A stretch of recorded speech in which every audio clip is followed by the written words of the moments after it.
Yo, welcome back to Caffeine and Consoles, a place dedicated to console gaming and sipping on that black gold we call coffee. It's all about coffee today, and as I start my brewing of this AeroPress, we are going to be getting after conversation about Xbox and what I think they need to do in 2023. Now, I am a nobody. I am absolutely a nobody. There's nothing important about what I have to say when it comes to video games. I'm simply just a guy who enjoys video games, but I want to share my thoughts on this whole crazy trade commission and all the different things that are happening with Xbox and the lawsuit.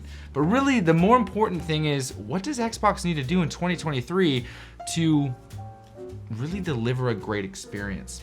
And so we talked about this before, and you're gonna have to excuse me on this specific brewing because it takes a great deal of attention to detail. I don't know why I chose this brew method today to do a conversation about something that was somewhat complicated, so we're really gonna test my ability. Ooh, that's hot, and I didn't really need to do that right now, but whatever. We're just gonna wet the filter and get after it. So, first things first, if you've been plugged into what's going on with video games, we have an issue. Xbox wants to purchase Activision Blizzard King and do their thing with Activision Blizzard. Now, the problem isn't that they want to necessarily purchase that company and people that work there don't want to work for Microsoft. It's that it enters into this monopoly situation with that company being so large, and there's a lot of trust that needs to be established, right? And because that trust needs to be, hey, are you guys going to allow other companies, PlayStation, Nintendo, Steam, whatever, to use these IPs, to use some of these big AAA IPs like Call of Duty, or, I mean, that's really the one in contention right now, Call of Duty. And, well, we've seen it. In fact, we had a coffee talk about this very subject where Microsoft tweeted saying, yo, we're not going to create exclusivity. We are going to keep this open so that everybody can play these games, because at the end of the day, the people that we care most about are the gamers. Now, they didn't say these exact words, but oh gosh, I gotta be careful. We're good.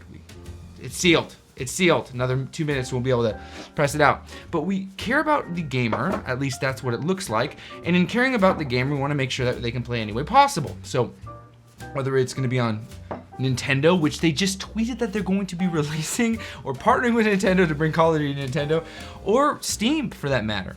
And so they even took shots at PlayStation, say, hey, PlayStation, we're ready whenever you are to have a conversation and extend this long 10-year, whatever it may be, deal with Call of Duty, because that's pretty much what they're complaining about. And well, we haven't really heard anything from PlayStation. And so the problem then arises, what is PlayStation doing? What is the gaming community going to do about this? Or more importantly, what is Microsoft going to be able to do about this if PlayStation blocks this trade or blocks this acquisition? And I think that the real problem isn't if this acquisition doesn't go through. The real problem is more along the lines of, how is Xbox as a company, or Microsoft as a company, going to go into 2023 and deliver games at a level that, well, PlayStation did this year. PlayStation releasing Horizon Forbidden West and God of War Ragnarok, which went up for quite a few awards and got a bunch of awards. And even though it didn't get Game of the Year, it got a good amount of awards. PlayStation's been known for having good, awesome, wonderful first-party titles. Whether you like them or not, that's really not the point. The point is they are known for that. Nintendo's similar.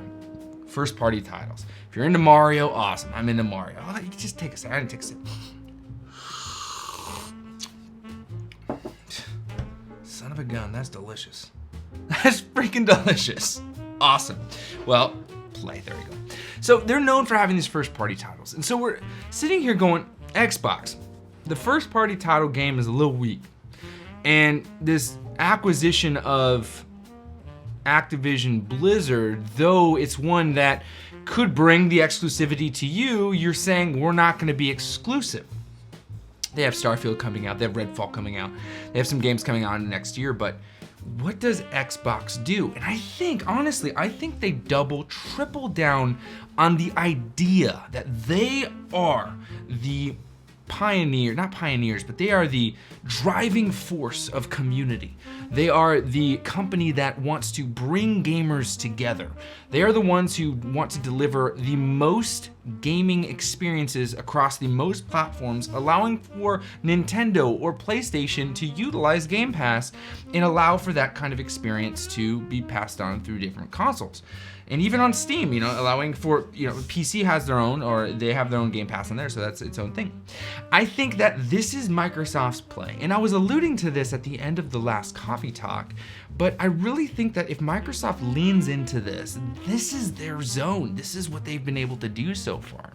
And I would love to see Microsoft do that. As a fan, a new fan this year of Microsoft's gaming consoles and their services, really, I think that seeing them step into that role and really be the driving force on bringing the most amount of playable games to the most amount of people at whether it's a subscription or extremely inexpensive, whatever it may be, I think this is their play.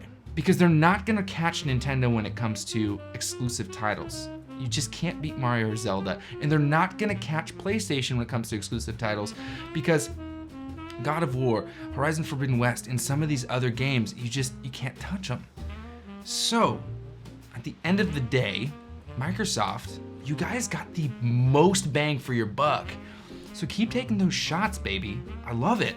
I love it. And I feel like the gaming community does too. Let me know in the comments below what you'd like to see Microsoft do in these coming months into 2023, because I'm excited for this next year of gaming. It's already been an interesting start, but I'm gonna finish my coffee, this beautiful, wonderful sip. It's delicious. You guys should get an AeroPress. And I'm gonna say, happy gaming.